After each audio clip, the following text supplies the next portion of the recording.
Assalamualaikum warahmatullahi wabarakatuh. Kok yang ni ya? Ya. Ah. Dekat kot. Alhamdulillah. Alhamdulillahirabbil alamin. Allazi anzala al-Qur'an hudan lin-nasi wa bayyinatin minal huda wal furqan. Asyhadu an la ilaha illallah wahdahu la syarika lah. Wa asyhadu anna sayyidana Muhammadan abduhu wa rasuluh allazi la nabiyya ba'dah. Rabbi shrah li sadri wa yassir li amri wahlul 'uqdatam min lisani yafqahu qawli. Alhamdulillah, syukur kita kepada Allah, selawat kepada Rasulullah sallallahu alaihi wasallam. Allahumma salli ala sayyidina Muhammad wa ala ali sayyidina Muhammad. Allahumma salli ala sayyidina Muhammad wa ala ali sayyidina Muhammad. Allahumma salli ala sayyidina Muhammad wa ala ali sayyidina Muhammad. Hormati Tuan Pengerusi, hormati tuan-tuan dan puan sekalian. Alhamdulillah, kita sambung kajian kita dalam tafsir Suratul Baqarah ayat 153 kenaan dengan tajuk bersabar menghadapi ujian. Alhamdulillah, surat 44 Allah Subhanahu wa taala menjelaskan dalam ayat-ayat di atas. Dalam ayat-ayat yang kita baca hari itu. A'udzubillahi minasyaitonir rajim. Ya ayyuhallazina amanu ista'inu bis-sabri was-salah. Innallaha ma'as sabirin. Allah Subhanahu wa taala menjelaskan dalam ayat-ayat yang telah kita baca sebelum ini bahawa nikmat itu ada kalanya beriringan dengan ujian. Nikmat tu ada kalanya beriringan dengan ujian serta berbagai musibah. Allah berikan nikmat dan juga musibah. Akan tetapi tidak ada penawar untuk menanggung musibah dan menentang musibah. Makna dia tiada penawarnya bagi menanggung musibah dan juga menentang musuh dari kalangan golongan musyrikin dan ahli kitab, melainkan memohon pertolongan kepada Allah Subhanahu wa taala. Nabi SAW ketika mana hijrah ke Madinah berdepan dengan golongan Yahudi, yang satu golongan yang merasa dialah yang paling cerdik dan dialah yang paling pandai. Dan golongan Yahudi, mereka mendakwa sesungguhnya agama mereka lah yang sebenar agama. Sesungguhnya risalah yang dibawa Nabi Musa lah sebenar-benar risalah. Dalam dakwaan mereka, dalam masa yang sama, mereka tidak mengikuti perintah Nabi Musa dan agama yang dibawa oleh Nabi Musa AS.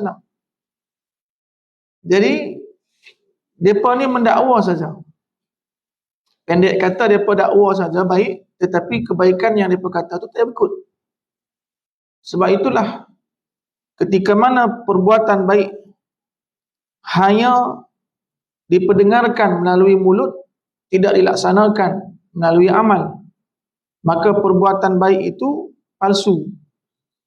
Jadi sabar memberikan kekuatan semangat. Jadi ketika mana Allah Subhanahu wa taala perintahkan kepada Nabi SAW dengan umat baginda menghadapi kaum yang keras hatinya, Yahudi ni, menghadapinya mestilah dengan sabar dan solat. Jadi ketika mana orang yang beriman, ketika mana dia ada kesabaran, dia ada semangat dan sanggup menanggung kesusahan serta ketabahan menghadapi kesukaran. Jadi tabah menghadapi kesukaran. Sesungguhnya Allah Subhanahu wa taala bersama-sama dengan golongan yang sabar. Allah telah berjanji, innallaha ma'as sabirin. Sesiapa pun yang bersabar daripada hamba Allah, Allah akan menolongnya. Allah akan bersama dengannya fi ma'iyatillah, dalam pertolongan Allah Subhanahu wa taala. Allah Subhanahu wa taala memberikan pertolongan, bantuan dan pemeliharaan. Orang yang sabar, Allah berikan pertolongan kepada dia. Bantuan dan pemeliharaan, Allah akan jaga, Allah akan sokong. Selepas Allah Subhanahu wa taala menjelaskan perkara berkaitan dengan kesyukuran, Allah memulakan pula pada ayat yang berikutnya menjelaskan berkenaan dengan kesabaran. Apa itu sabar? Dan siapa sesungguhnya orang yang sabar? Allah Subhanahu wa taala menjelaskan petunjuk dan memohon pertolongan dengan cara sebenar ataupun bersabar dan semayang. Sebab itulah ayat yang berikutnya Allah Subhanahu wa taala mengatakan orang yang sabar itu ialah, ketika Allah Subhanahu wa taala berfirman, wa basyiris sabirin alladzina idza asabatuhum musibah qalu inna lillahi wa inna ilaihi raji'un. Jadi orang yang bersabar sesungguhnya ketika mana ditimpa musibah. Dia yang ditimpa musibah. Maka sabar itu ketika mana dia bersabar, dia dapat pahala. Kalau orang ditimpa musibah, kita sabar, tak dapat pahala sabar. Sebab yang ditimpa musibah orang lain, bukan kita. Jadi, bila dapat pahala sabar, ketika mana kita ditimpa musibah, diuji oleh Allah dengan satu ujian, dan bersabar kita menghadapinya. Itu baru dikategorikan sebagai orang yang bersabar, iaitu as-sabirun. Jadi, dalam keadaan kita, orang lain ditimpa musibah, kita boleh mengatakan saja sabar. Tapi kita tak ada pahala sabarlah, sebab orang lain ditimpa musibah. Kemudian, sabar dan salat ni, Allah Subhanahu wa taala gandingkan dia. Sabar dan salat. Kenapa? Seorang hamba itu tertakluk kepada keadaan sama ada mereka berada dalam kenikmatan lalu mensyukurinya, ataupun berada dalam keperitan lalu bersabar menanggungnya. Jadi kita ni berada dalam dua keadaan ini. Sama ada kita Allah anugerahkan satu nikmat yang banyak lalu kita mensyukurinya, kita bersyukur atas nikmat yang Allah kurniakan kepada kita, ataupun kita berada dalam keperitan, kesempitan, dan kita bersabar untuk menanggungnya. Orang yang beriman mesti ada dua ni. Antara dua ni. Sama ada dia bersyukur ataupun dia bersabar. Orang yang beriman. Adapun memohon pertolongan dengan cara bersemayang adalah sesuatu yang wajar. Karena semayang adalah ibu segala ibadat. Semayang ni ibu segala ibadat. Sebab itulah kita semayang.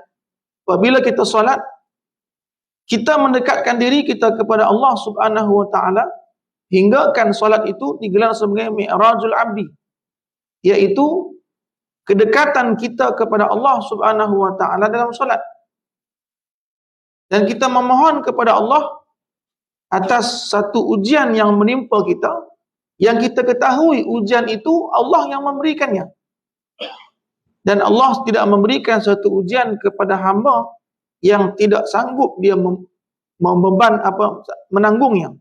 Mestilah ujian yang Allah berikan kepada hamba, hamba itu sanggup untuk menanggung beban ujian tersebut. Maka pengaduan kepada Allah Subhanahu wa taala ketika mana kita solat. Sebab itulah ketika mana orang yang solat, dia semayang dia ni, dalam keadaan ditimpa ujian oleh Allah, dia tak sama dengan solat orang yang tidak ditimpa ujian oleh Allah. Ketika mana kita solat dalam keadaan kita diuji oleh Allah dan satu musibah, solat kita ni Masya Allah khusyuk, dan boleh kita menangis dalam solat kita. Tapi bagaimana keadaan kita kalau kita solat dalam keadaan semua ada, kenikmatan ada, kita sihat, kita semua ada, dan solat kita, dia berbeza keadaan dia. Tidak sama. Jadi ketika mana dua perbezaan ini, kalau dijadikan menjadi satu, makna dia apa? Apapun keadaan kita di luar, sama ada kita mendapat kenikmatan ataupun ujian, solat kita, hal kita dengan Allah itu sama, iaitu hal keadaan kita sebagai hamba dan Allah sebagai Tuhan kita, maka inilah hamba Allah Subhanahu wa taala yang istiqamah. Dia keadaan dia sama. Dekatnya dengan Allah Subhanahu wa taala sama ada dia diberikan kurniaan nikmat ataupun diuji oleh Allah, dekatnya dengan Allah tu sama. Ketika Allah uji dia dengan kemiskinan, dia solat, dia ujian, dia dekat dengan Allah. Ketika mana Allah uji dia dengan kenikmatan, kekayaan, sama juga dekat dia dengan Allah. Jarang benda ni berlaku. Selalunya apa? Diuji dengan kesempitan, dekat. Diuji dengan kenikmatan, jauh. Itu selalunya lah. Selalunya macam tu. Jadi pengaduan kepada Allah Subhanahu Wa Taala, penghayatan kehebatan Allah Subhanahu Wa Taala, kita mendapati melalui solat. Keagungan Allah Subhanahu Wa Taala, kehebatan dan juga kebesaran Allah Subhanahu Wa Taala, kita akan dapati melalui bacaan-bacaan solat kita. Ketika mana kita mula takbir Allahu Akbar, mulalah kita masuk dalam keadaan berbicara antara hamba dengan Tuhannya. Dan semayang juga merupakan wadah perlindungan orang-orang yang takut. Dan juga penyembuh keperitan bagi orang yang berada dalam kesusahan. Serta memberikan ketenangan jiwa kepada orang yang beriman. Sebab itulah Nabi bersabda, Ju'ilat qurratu aini fis salah. Kata Nabi, dijadikan penyejuk mataku dalam semayang. Nah, solat. Ketika ada kita merasa takut dengan terjadinya sesuatu, kita akan solat, mohon perlindungan daripada Allah. Ketika kita dalam kesusahan, kita solat. Sebab itulah semua kita tengok dalam keadaan kita. Ketika mana datang kemarau, kita solat, meminta pertolongan kepada Allah agar diturunkan hujan. Kemudian sembahyang istisqa. Apabila kita ada hajat, kita solat, kita minta kepada Allah keperluan dan hajat kita. Apabila kita takut sesuatu perkara, kita solat dan kita minta kepada Allah Subhanahu Wa Taala agar benda yang kita takut tu tak jadi. Jadi kehidupan kita ni dalam agama ni dilatih dan kita ni dibimbing untuk sentiasa tajaddud ataupun memperbaharui hubungan kita dengan pencipta kita. Sebab ketika mana kita memperbaharui dan hubungan itu sentiasa ada, Allah Subhanahu Wa Taala akan sentiasa menolong kita dan sentiasa menolong dan memerhati kita. Apabila seorang mukmin memohon pertolongan dengan bersabar dan bersemayam setulus hati. Solat ni jalan kita memohon. Iyyaka na'budu wa iyyaka nasta'in. Dan dia solat dengan hatinya di samping merasa takut dan khusyuk kepada Allah Subhanahu Wa Taala. Solat dalam cerita bab solat, bab khusyuk ni, dia cerita dia panjang dan lama. Sebab apa? Sebab khusyuk ni bukan takat cerita saja. Sebab khusyuk ni dia lebih kepada rasa, bukan kepada cerita. Khusyuk dia lebih kepada rasa. Sebab itulah rasa ni ada yang bahasa yang tak mampu untuk digambarkan. Sebab rasa. Di samping merasa takut dan khusyuk terhadap Allah Subhanahu Wa Taala serta menjauhkan diri daripada segala kekejian dan kemungkaran. Dia dua ni, ketika mana kita jauhkan diri kita daripada keji dan mungkar, khusyuk kita bertambah. Ketika mana kita mula menjauhkan diri kita daripada perkara-perkara yang Allah haramkan, yang Allah larang, solat pun dia makin khusyuk. Tapi ketika mana kita mula mendekatkan diri kita dengan perkara yang mungkar, solat kita, khusyuk dia berkurang. Khusyuk dia kurang. Jadi ia berupaya menanggung kesukaran dan kesulitan. Jadi dia solat dengan khusyuk. Apa yang berlaku? Natijah dia, setiap ujian yang menimpa dalam kehidupannya, dia menerima dan dia boleh menanggungnya dengan sabar. Meskipun merasa terbeban dan perit, walaupun terbeban, walaupun berat, tetapi dia mampu untuk menahan beban berat ujian tersebut. Sebab apa? Sebab dia orang yang mendirikan solat dalam keadaan khusyuk. Oleh itu Allah memerintahkan supaya dilaksanakan kedua-dua perkara tersebut. Sebab itu wasta'inu bis sabri was salah dalam ayat ni. Maka Allah perintahkan kepada kita untuk melaksanakan kedua-dua perkara tersebut. Bisabri wassalah. Sabar dan solat. Mohonlah pertolongan untuk menegakkan agama dan syiar kemuliaan. Jadi kita dalam solat kita memohon kepada Allah agar Allah berikan kekuatan kepada kita untuk menegakkan syiar agama kita. Dan ketika mana berdepan dengan ujian, maka sabar menghadapi ujian itu. Sabar menghadapi ujian. Kita kena jaga mulut kita daripada maki hamun. Kita kena jaga mulut kita daripada perkara-perkara yang tak baik. Maka solat berusaha sabar. Serta untuk menempuhi kesukaran dan musibah. Sebab musibah yang kita akan dapat ikut iman kita. Kalau iman kita banyak, kalau iman kita kuat, ujian dan musibah pun makin kuat juga. Dengan menjadikan sabar sebagai bekalan sehingga dapat menempuh dan merempuh rintangan yang ada. Juga memohon pertolongan dengan melakukan sembahyang dan meningkatkan keyakinan kepada Allah Subhanahu wa taala dan mempermudahkan segala urusan. Sebab itulah ayat ini Allah buka dengan wasta'inu bis-sabri was-salah wa innaha lakabiratun illa 'alal khashiin. Ya, jadi Allah Subhanahu wa taala berfirman dalam suratul Baqarah, dan mintalah pertolongan kepada Allah dengan jalan sabar dan mengerjakan sembahyang. Mintalah pertolongan kepada Allah dengan jalan apa? Sabar dan mengerjakan sembahyang. Dan sesungguhnya solat itu amatlah berat. Wa innaha lakabiratun. Sesungguhnya solat yang kita buat ni berat. Bukan ringan. Kalau ringan, semua orang beriman boleh buat. Semua orang Islam boleh buat. Tapi sebab dia berat, sebab itulah yang melaksanakan solat itu pilihan saja. Illa 'alal khashiin, melainkan orang yang khusyuk. Orang yang sentiasa menyadari dia sebagai hamba Allah Subhanahu wa taala, orang yang menyadari solat itu sebagai kejayaan dan hidup dia nak berjaya. Orang yang tidak menyadari solat itu sebagai kejayaan, maka dia akan melupakan solat dan menangguhkan solat itu. Sabar disebut secara khusus, khas, kerana ia merupakan satu perkara yang amat berat. Sabar ni, Allah Subhanahu wa taala sebutkan dia khas, sebut nama sabar tu. Wasta'inu bis-sabri was-salah. Bis-sabri, bis-sabri. Menyebutkan secara khas bis-sabri. Sebab apa? Sebab di sana ada bahagian rohaniah. Rohaniah diri seseorang. Sembahyang pula disebut secara khusus. Khas. Kenapa? Ia merupakan satu perkara yang amat berat daripada zahiriah. Masya Allah. Sabar, dia berat daripada dalaman kita, rohaniah dia. Sebab itulah kalau kita sabar, kita tak menanggung dalaman. Orang yang tidak sabar, maka dia akan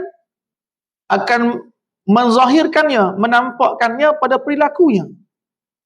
Orang yang tidak sabar menghadapi satu ujian, satu cubaan, satu musibah, dia akan memperlihatkannya dengan perangai dia.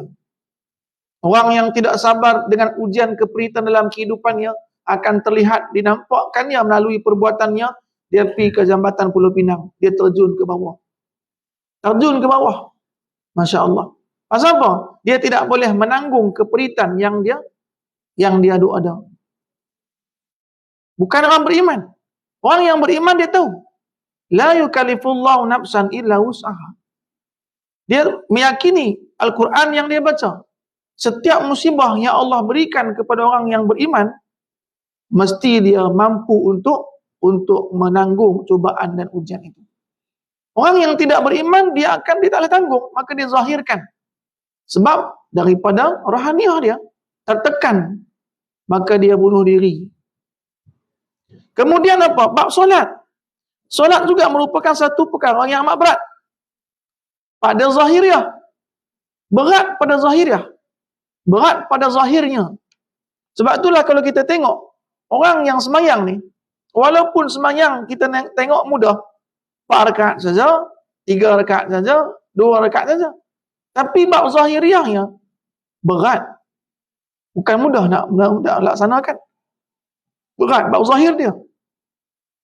Jadi diri seorang ini kenapa ketika semayang seorang itu berputus langsung hubungan dengan soal dunia, keduniaan.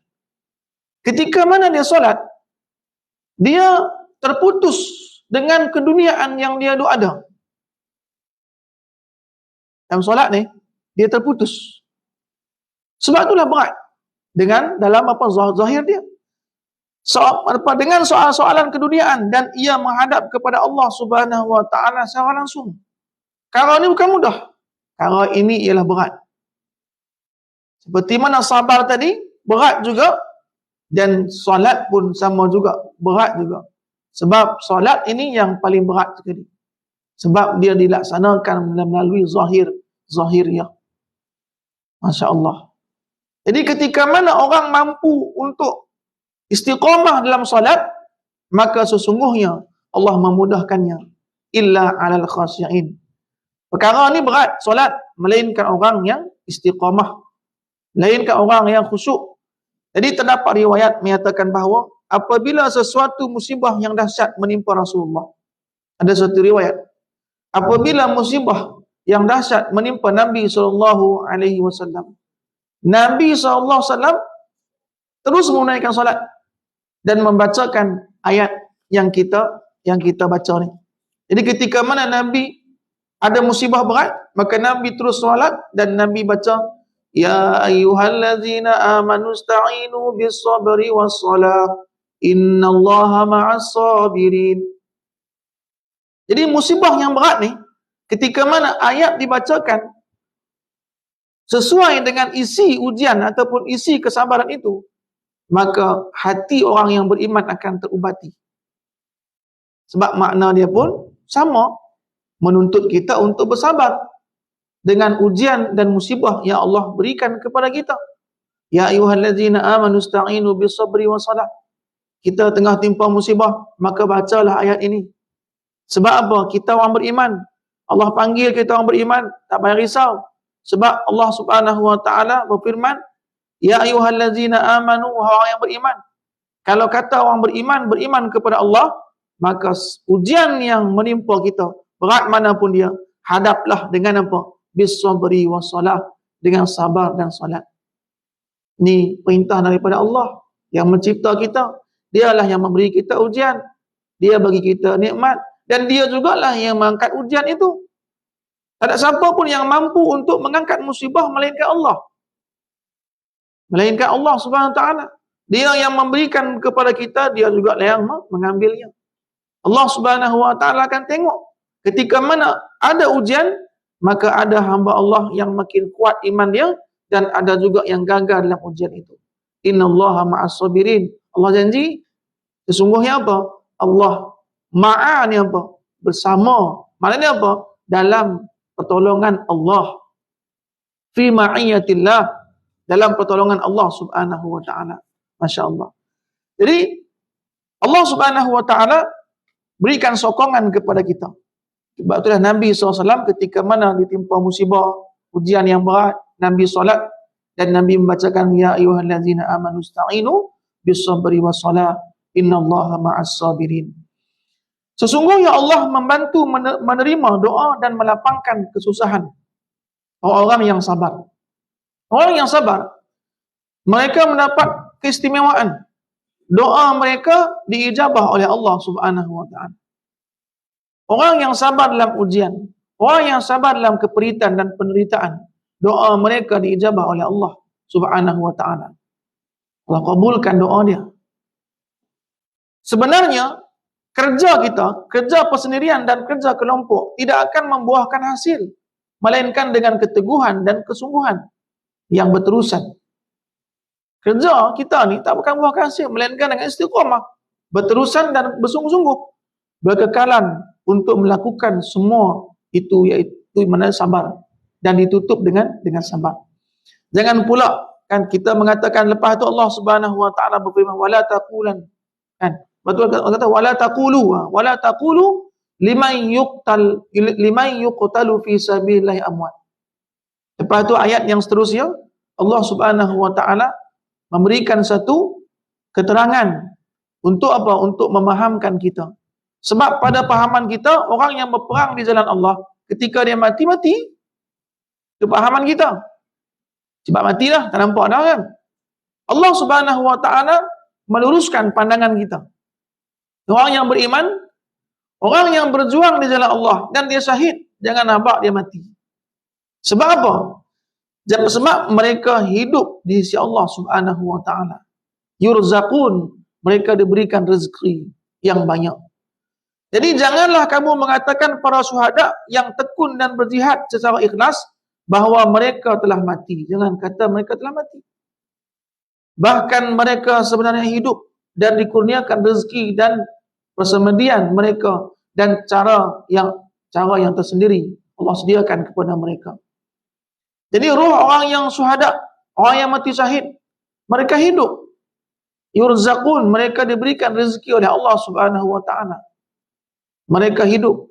Roh orang yang soleh, orang yang dekat dengan Allah Subhanahu Wa Ta'ala, mereka diberikan rezeki kenikmatan oleh Allah. Mereka duduk di illiyin. Mereka hidup dan mereka sentiasa mendapat kenikmatan oleh Allah Subhanahu Wa Ta'ala. Bahkan sebenarnya mereka hidup. Allah Subhanahu Wa Ta'ala jualah yang mengetahui tentangnya. Bagaimana kehidupannya? Allah yang mengetahuinya. Kita tidak mampu mengetahui hakikat sebenar kehidupan tersebut dengan ukuran panca indera penglihatan kita. Kita tidak mengetahui hakikat sebenarnya bagaimana kehidupan syuhada ni dengan penglihatan kita, maka tidak mampu. Pasal apa? Sebab itu secara gaib dan perkhabaran gaib daripada Allah Subhanahu Wa Ta'ala bab sam'iyat, mestilah kita meyakininya adanya dan kita tidak boleh membantahnya ketika mana kita mengatakan beriman kepada Allah. Kita tak nampak dengan mata kepala kita sebab dia gaib. Allah Subhanahu Wa Ta'ala telah pun memaklumkan mengenainya. Kita tidak perlu lagi mengkaji. Kewajipan kita ialah beriman dengan pernyataan dan kalam Allah Subhanahu Wa Ta'ala.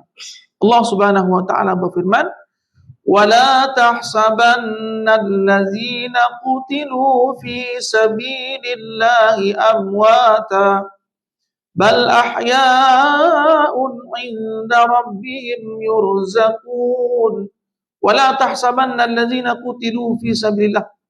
Janganlah sekali-kali engkau menyangka. Janganlah sekali-kali engkau menyangka bahawa orang yang mati syahid pada jalan Allah itu mati. Wala tahsabanna allazina qutilu fi sabilillahi amwata.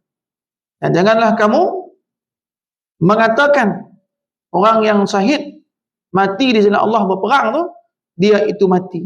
Bal ahya'un inda rabbihim yurzaqun. Bahkan mereka itu hidup istimewa. Hidup mereka ini yurzaqun. Allah memberikan rezeki yang melimpah kepada mereka yang mendapat kenikmatan. Ujian, keperitan, kesusahan dah tak ada dah kepada mereka. Sebab di dunia ni saja kita diuji dengan kesakitan, dengan ujian, keperitan, dengan suatu musibah. Ketika mana berakhirnya kehidupan kita, maka berakhirlah ujian. Hanya nikmat yang Allah akan berikan kepada kita. Jadi kenyataan di atas mengisyaratkan bahawa orang yang beriman mengorbankan jiwa mereka demi menegakkan agamanya. Orang yang beriman memberikan suatu kekuatan dalam diri dia untuk menghadapi ujian tu. Orang yang beriman. Oh, pergi apa? Dia pun nak mengaji apa? Ia termasuk dalam golongan syuhada yang abrar, yang baik-baik. Dan dianugerahkan surga yang kekal abadi kepadanya. Jadi ayat ini menjadi isyarat kepada kita. Orang yang beriman, yang mengorbankan jiwanya untuk agama. Dia beriman kepada Allah. Dan dia mengorbankan jiwanya untuk agama Allah Subhanahu Wa Ta'ala. Dan berdakwah kepada Tuhan. Mengajak orang ramai untuk berbuat baik. Mengajak orang ramai untuk sentiasa mentaati perintah Allah. dan perbuatannya tidak sia-sia. Allah akan berikan ganjaran yang baik kepadanya, yaitu suatu ganjaran surga yang kekal abadi selama-lamanya. Mereka terus hidup dan roh mereka berada di kerongkong burung kakak tua yang berlegar-legar dalam surga mengikut kemahuannya. Sebagaimana sabit dalam hadis sahih. Kemudian Allah Subhanahu wa taala bersumpah, demi Allah, orang yang beriman akan dikenakan sedikit ketakutan. Orang yang beriman akan dikenakan ujian, ketakutan, ditimpakan musibah. Orang yang beriman. Sebab ketika mana kita mengatakan aku beriman kepada Allah, pasti Allah akan uji kita. Satu, ketakutan terhadap musuh dalam peperangan yang melawan kita. Kelaparan akibat kemarau. Lepas tu makanan dan juga yang kita tanam tak menjadi. Kekurangan harta benda disebabkan kehilangannya, dicuri ataupun kebinasaan harta benda yang kita ada tu. Kan? Ancaman terhadap jiwa raga dengan kematian yang berpunca daripada peperangan terhadap golongan kafir dan sebagainya, serta kekurangan hasil buah-buahan atau kematian anak-anak. Kata Imam Asy-Syafi'i rahimahullah ta'ala, ini kerana yang dimaksudkan dengan buah tu samarat, maksud dia samarat ni ialah anak-anak. Kan?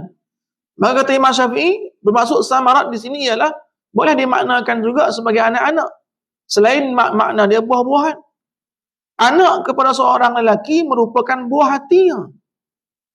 Sebab anak kepada orang tua ni sebagai buah hatinya. Sebagaimana yang disebutkan dalam hadis, kenyataan sedemikian menenteramkan hati golongan beriman. Ia juga memberikan ketenangan bagi menghadapi segala perkara yang bakal menimpa dirinya. Jadi setiap perkara yang menimpa dirinya, kesusahan, keperitan, kelaparan, ketakutan kepada musuh, maka Allah Subhanahu wa taala telah berikan satu rahsia untuk menghadapinya, yaitu salat dan sabar. Di samping itu ia redha dengan qada dan qadar Allah, ketentuan Allah. Bila mana suatu musibah menimpa dirinya dan dia tahu itu adalah ketentuan yang mesti dia terima daripada Tuhannya. Tak boleh dia mengelak dan dia tidak boleh untuk melawan penciptanya. Jadi perkara sebegini benar-benar telah berlaku. Pada zaman permulaan Islam, orang mukminin hidup dalam kesusahan. Awal mula Islam, orang yang beriman duduk dalam tekanan, ditindas oleh kafir Quraisy di Mekah, mengalami kesulitan, mengalami kesusahan, kan? Dan tersisih daripada ahli keluarga. Tersisih daripada ahli keluarga. Ada yang berhijrah ke Habasyah, meninggalkan rumah dia, meninggalkan harta dia yang duduk dekat Mekah. Dia tinggalkan semua untuk menyelamatkan iman dia, untuk dia boleh beribadah kepada Allah Subhanahu wa taala, menjalankan agamanya. Mereka meninggalkan rumah dan harta benda ketika keluar berhijrah. Dan juga hijrah yang kedua ke Madinah. Mereka tinggal semua. Harta itu menjadi milik orang kafir Quraisy ketika itu. Adakah mereka sayang dengan harta itu? Tidak. Mereka sayang dengan iman. Harta boleh dicari, tapi iman ketika mana telah pun pergi, dia tidak boleh didapat, tidak. Harta mereka cari di Madinah dan meninggalkan Mekah, tempat mereka lahir, kampung mereka. Dia berhijrah ke Madinah. Para pejuang di medan peperangan pula memadai sekadar menjamah beberapa biji tamar saja. Memadai. Dia memakan satu makanan, satu biji tamar saja. Makanan yang tidak mengenyangkan dalam peperangan. Bukan macam kita makan 3 pinggan, 4 pinggan, kan? Baru kita kenyang. Tapi pejuang-pejuang Islam, dia makan 1-2 biji tamar saja. Untuk menghasilkan tenaga sikit saja. Untuk dia berjuang di jalan Allah Subhanahu wa taala. Masya Allah. Dan mereka berperang. Kalau kita tengok dalam peperangan-peperangan awal Islam, dia terjadi pada bulan-bulan Ramadan. Bulan yang ketika itu mereka berpuasa, tidak makan dan tak minum. tetapi mereka berjuang di jalan Allah Subhanahu wa taala. Terutamanya semasa peperangan Ahzab dan Tabuk, mereka juga menderita kesakitan dan terdedah kepada kematian ketika tinggal di Madinah. Ada ketika pula wabak penyakit melanda, tetapi kemudian Allah memulihkan semula. Masya Allah. Ujian itu pasti akan datang. Besar mana ujian yang akan datang kepada kita? Tengok iman kita. Kalau iman kita iman yang hebat, iman yang kuat, maka ujian itu pun sesuai dengan iman kita. Jadi ujian yang datang kepada kita untuk menaikkan tingkat keimanan kita, derajat kita di sisi Allah Subhanahu wa taala.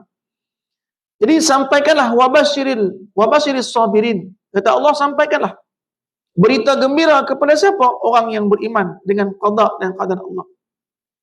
Orang yang beriman dengan ketentuan qada dan takdir Allah Subhanahu wa taala, berita gembira akan mendapati mereka. Tetapi berita gembira itu tidak akan menjadi realiti melainkan dengan memenuhi tuntutan sabar. Sebab itulah wabasyiris sabirin. Berita gembira ni akan terhasil menjadi berita gembira ketika mana sifat sabirin itu ada kepada kita. Ketika mana sifat sabirin ini tak ada, maka berita gembira itu tidak akan dapat. Ketika permulaan berlaku musibah dahsyat, pada waktu itu mereka mengharap ganjaran daripada Allah Subhanahu wa taala.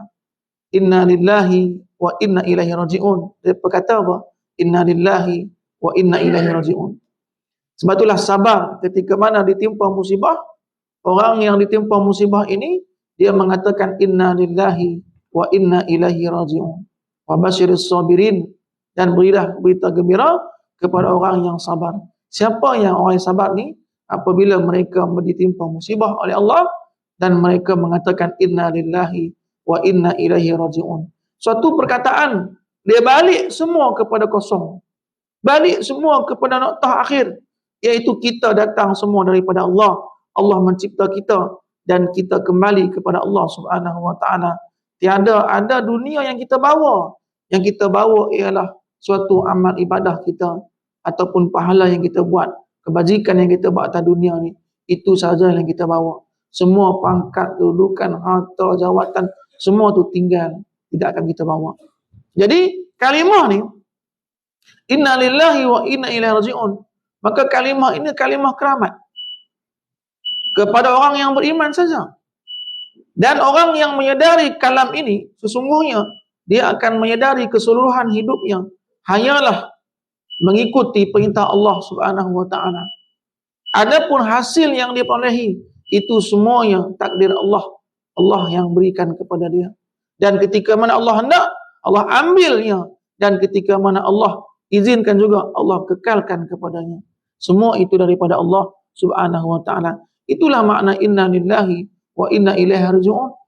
Semua yang kita ada ni daripada Allah. Ketika mana Allah nak, Allah ambil. Dan ketika mana Allah izinkan, Allah kekalkan sementara kepada kita. Kekal itu pun bukan kekal selama-lama dia. Kekal bab sementara saja. Dan pasti juga Allah akan ambil pada suatu masa. Jadi ucapan tersebut merupakan berita gembira dengan kesudahan yang baik dalam urusan mereka. Orang-orang yang sabar akan dianugerahkan pahala tanpa sebarang perkiraan. Orang yang sabar ni, ajruhum bighairi hisab. Orang yang sabar, pahala mereka tanpa hisab. Makna dia apa? Berterusan dan banyak mengalir. Kesalahan-kesalahan mereka akan diampunkan oleh Allah. Dosa diampunkan. Pahala ditambah. Mereka mengecapi rahmat dan keistimewaan dengan mendapat keteguhan hati. Allah berikan kurniaan kepada mereka, hati mereka teguh dalam ujian yang Allah berikan kepada mereka. Tidak goyah hati dia dan tetap pendiriannya kepada Allah Subhanahu wa taala, keyakinannya. Perkara ni mudah kita pada bahasa tapi susah pada amalan. Kita mengatakan sabar kemungkinan mudah, tetapi ketika kita ditimpa musibah, susah kita nak bersabar dan berat kita nak sabar. Masya Allah. Jadi mereka mengecapi rahmat dan keistimewaan dengan mendapat keteguhan hati. Tetapi ketika mana satu kejayaan yang mereka lalui, ujian pertama mereka lalui dengan sabar, Allah akan kuatkan hatinya untuk menghadapi ujian yang kedua. Sebab hidup kita ni akan ada ujian tahap 1, 2, 3 dan seterusnya sehinggalah kita mati. Jadi ketika mana kita sabar menghadapi ujian yang pertama, ada peluang untuk kita berjaya untuk menghadapi ujian yang kedua. Tapi kalau kita gagal dalam ujian yang pertama, tak ada peluang untuk kita berjaya menghadapi ujian yang akan datang. Jadi mana ada apa? As-sabirun tadi, as-sabru itu penting dalam kehidupan kita. Mereka mengecapi rahmat yang istimewa dan mendapat keteguhan hati, dan mereka merasa tenteram jiwa ketika ditimpa musibah. Rahmat seperti itulah yang dicemburui oleh orang-orang yang kafir. Orang kafir ni dia mencemburui rahmat Allah yang Allah berikan kepada kita, keteguhan dalam mendapat musibah. Ada kepada orang yang beriman, rahmat itu tak ada kepada orang yang kafir. Jadi orang yang beriman ketika mana ditimpa musibah, hati dia teguh menghadapi musibah itu. Musibah peperangan, dia kuat dalam menghadapi musibah itu. Dia tidak tunduk kepada musuh agama, tidak tunduk kepada musuh Allah, dan dia tidak mencari perbalahan, pergaduhan. Tetapi ketika mana ada orang yang mencabar agamanya, maka disitulah akan nampak satu semangat dia kepada iman. Dia pertahankan agama dia. Begitulah kita nampak yang ada adalah ni di Palestin. Bagaimana pejuang-pejuang Palestin yang masih lagi kuat dalam melawan musuh Allah, musuh agama. Sebab apa kuat? Iman dia kuat. Iman dia kuat. Jadi mereka berperang dengan manusia-manusia yang ingkar kepada Allah, dan mereka yakin dengan janji Allah Subhanahu wa taala, in tansurullah yansurkum. Kalau kamu menolong agama Allah, Allah akan tolong kamu. Dia berjanji, Allah tu yakin. Ini kerana orang kafir merasa seolah-olah dunia ini terlalu sempit kepada musibah menimpa mereka. Jadi rahmat tadi mereka cemburui. Allah berikan rahmat keteguhan kepada kita dalam menimpa musibah, dalam menghadapi musibah. Itulah yang tak ada kepada kafir. Orang yang kafir ketika mana ditimpa musibah, seolah-olah dunia ni sempit kepada mereka. Dunia ni sempit sehingga ada yang membunuh diri. Ada bunuh diri. Sebab itulah kita mendapati negara-negara yang kafir, kita dah tengok kan. Makna dia banyak yang bunuh diri. Dalam negara orang kafir, banyak bunuh diri. Sebab apa? Sebab ketika mana ditimpa musibah, mereka rasa dunia ni sempit. Nak pergi mana tak tahu. Maka satu pintu yang dia lalu, iaitu pintu bunuh diri. Dah bunuh diri. Kan? Dengan terjun daripada tempat yang tinggi, dengan mereka minum racun lah, macam-macam mereka buat bunuh diri. Berlaku banyak kali bunuh diri. Sebab tu dia tengok dari Jepun kan, ada satu cerita kan, dia berkata Jepun ni banyak kes bunuh diri. Masya Allah, banyak kes bunuh diri, hingga kan kerajaan mereka mengubah suai lampu jalan tu, color jadi color biru ke hijau tu kan. Pasal apa? Color tu dia kata dia boleh membuat hati tenang sikit. Tapi dia silap. Ala bizikrillah tatmainnul qulub. Hati tenang ini dengan mengingati nama Allah saja. Apa pun kita buat, apa pun kita dengar, apa pun kita lihat, tidak akan boleh membuat hati kita tenang, melainkan dengan zikir kepada Allah Subhanahu Wa Taala. Inilah yang tidak ada kepada orang yang kafir. Ketenangan tu. Orang-orang yang sabar dengan sebenar-benarnya ialah mereka yang diberikan petunjuk kepada keyakinan dan kebenaran serta perbuatan yang bermanfaat. Golongan inilah yang berjaya meraih dua kebaikan. Kebaikan dunia pun dia dapat, kebaikan akhirat pun dia dapat. Dia dapat dua-dua. Seperti mana yang selalu dia minta kepada Allah, Rabbana atina fid dunya hasanah wa fil akhirati hasanah wa qina azabannar.